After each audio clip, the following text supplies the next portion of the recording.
Imagine standing in the middle of the California desert, surrounded by thousands of tennis fans, and the loudest cheer of the day isn't for Aryna Sabalenka. It isn't for Iga Swiatek. It isn't even for the defending champion. The loudest cheer is for a 20-year-old from the Philippines who hasn't hit a single ball in competition yet. No match played. No points scored. Just a walk across the players' lawn at Indian Wells Tennis Garden. And the crowd goes absolutely wild. That is where our story begins. And trust me, by the time we reach the end of it, you'll understand exactly why this moment felt like something much bigger than tennis. Alexandra Eala is not a name that appeared overnight. The journey behind that hero's welcome at the 2026 BNP Paribas Open stretches back years, across oceans, through grind and sacrifice and small victories that barely made a headline anywhere outside of the Philippines. But to understand how she arrived at Indian Wells as a ranked, seeded, celebrated force in women's tennis, you have to understand where she came from and who helped shape her along the way.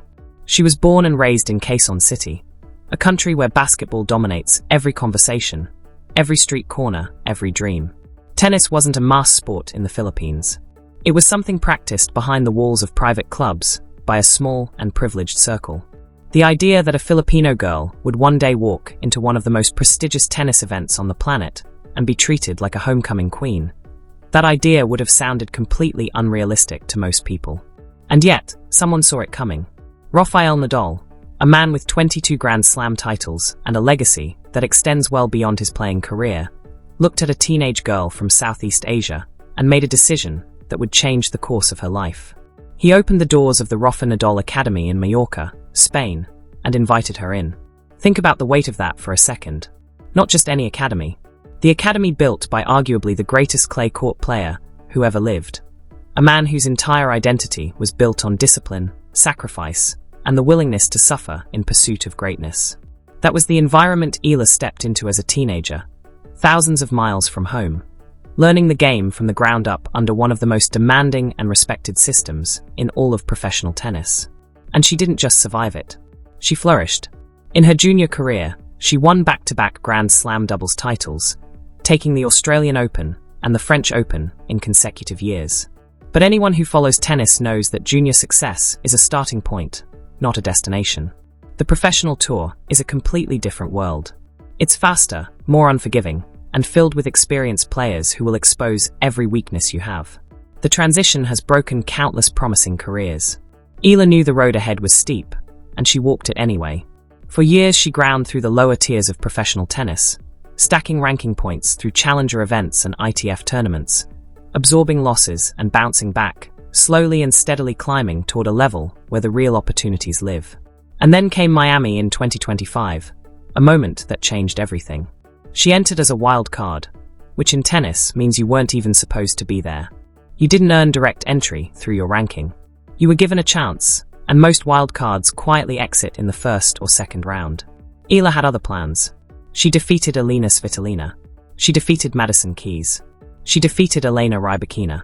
3 players of genuine world-class quality, eliminated one after another by a wild-card teenager from the Philippines. She reached the semi-finals of a WTA 1000 event, one of the most competitive levels of professional tennis below the Grand Slams, and in doing so became the first Filipino woman in history to crack the world top 100. The Philippines didn't just notice. The Philippines absolutely erupted. That Miami run was the turning point. It didn't just elevate her ranking. It reframed the entire conversation around who Alexandra Eala was and what she was capable of. The world saw her differently. More importantly, she saw herself differently. Fast forward to March 2026. Indian Wells, California. The BNP Paribas Open, which tennis insiders have long called the 5th Grand Slam because of the quality of its field and the prestige of its setting, is in full swing. The biggest names in women's tennis are arriving: Sabalenka, Swiatek, Rybakina, Coco Gauff, defending champion Mira Andreeva. And yet, before Eala has played a single competitive point, fans are flooding practice court 6. Not a handful of curious onlookers. Actual crowds. People climbing to see over fences, extending selfie sticks above the heads of other fans just to catch footage of a training session. The tournament's own official website ran a feature calling her one of tennis's most delightfully unexpected stars, praising her electric style of play, her magnetic personality, and the extraordinary passion of her supporters. That kind of language does not appear on a tournament website for just any seated player.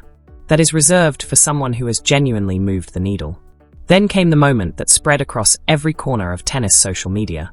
After finishing her Monday practice sessions, a large crowd gathered and chanted her name as she walked across the players' lawn toward the lounge. A chant.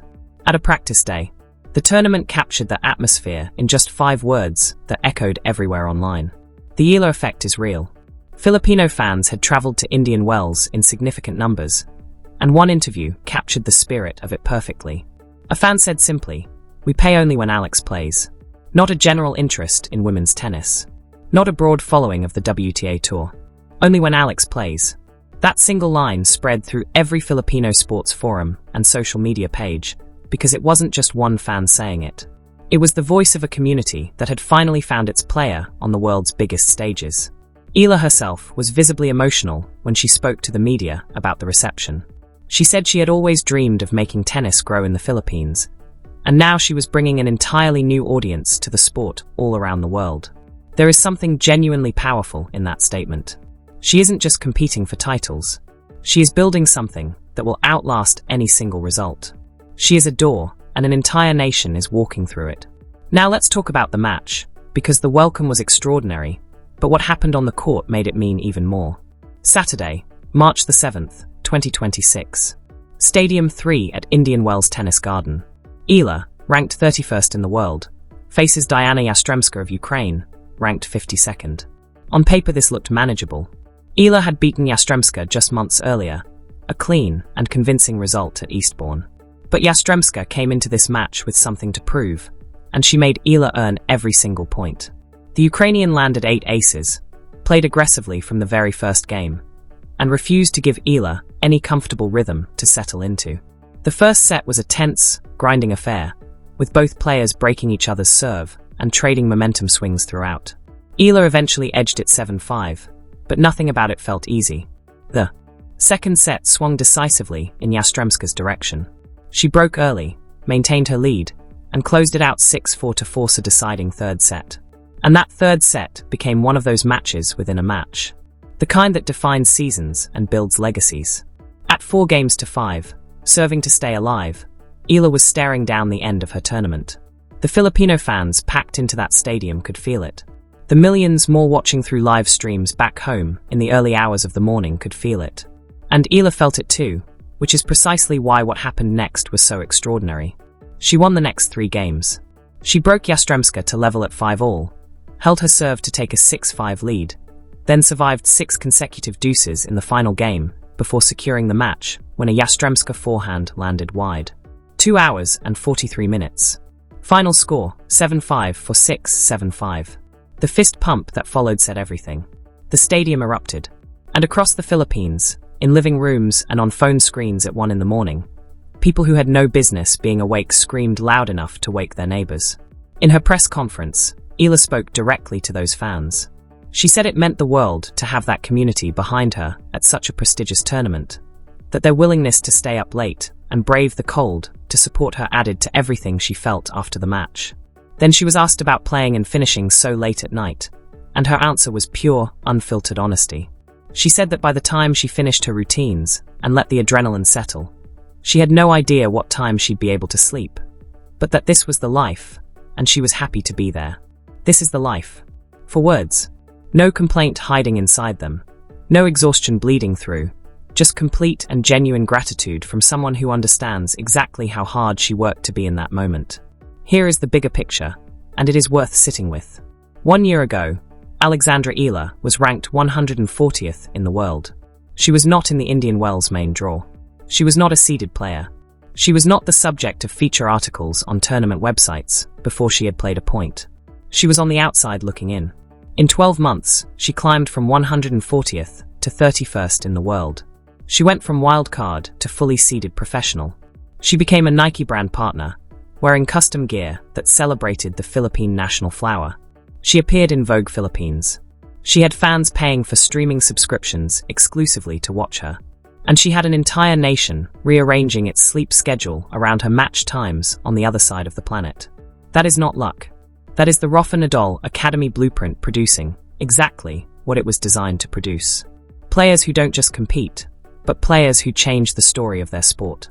Players who move nations. Consider this final detail.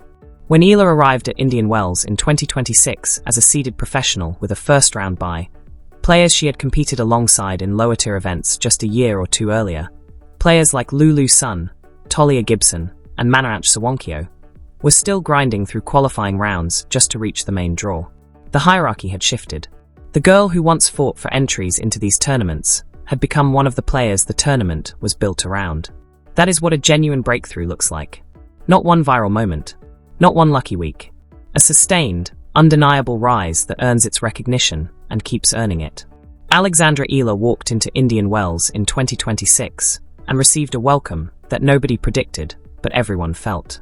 She then backed it up with her racket, fighting through nearly 3 hours of brutal tennis to prove that the reception wasn't theatre. It was real. She is real. The Eala effect is real. And if you've been paying attention to women's tennis lately, you already know this story is nowhere near finished.